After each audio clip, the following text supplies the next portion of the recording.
Ущерб, нанесенный жертвам в Якутии, оценивается астрономической суммой – до 1 миллиарда рублей. Эти цифры отражают не только растущее мастерство мошенников, но и повседневную борьбу людей с хитроумными методами манипуляций.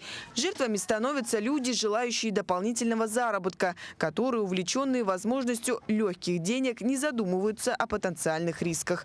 На основе анализа преступлений, совершенных за отчетный период, следует отметить, что наиболее подверженными дистанционным хищениям являются лица, относящиеся к возрастной группе от 30 до 49 лет.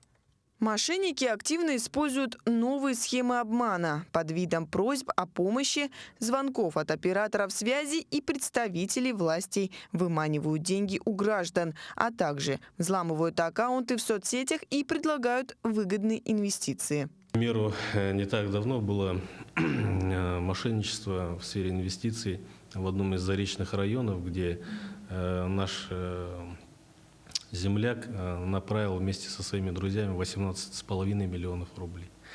И здесь надо понимать, что за каждым фактом, за каждым этим событием это страшная трагедия. Это трагедия в семье, это трагедия взаимоотношений между близкими людьми.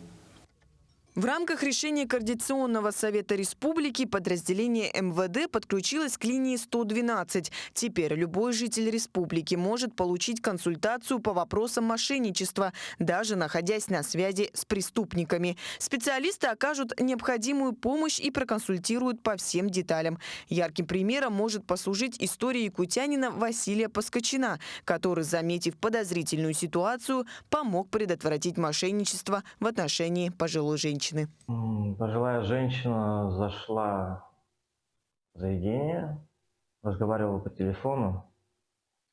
Я немножко прислушался и заподозрил, что это мошенники разговаривают с ней, так как они даже не давали ей ничего сказать. Она всегда слушала их. Далее я позвонил в полицию и объяснил ситуацию. После звонка ко мне перезвонили сотрудники полиции и сказали, они приедут в течение 15 минут. Юлия, потенциальная жертва аферистов, находилась в состоянии сильного стресса и была готова отдать мошенникам все свои сбережения. И чтобы подтвердить, что они не мошенники, он показал, как правильно проверить электронную подпись и телефоны, и печати, ОГРН и так далее. На удивление, у них все так отработано, и действительно, когда нажимаешь, выходит надпись, что подтверждающая и Следственный комитет, и Центробанк, и ФСБ.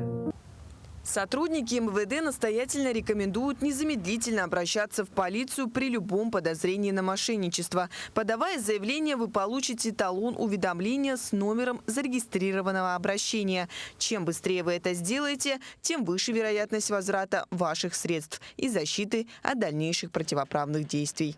Дарья Короленкова, Нургун Старостин, Якутск.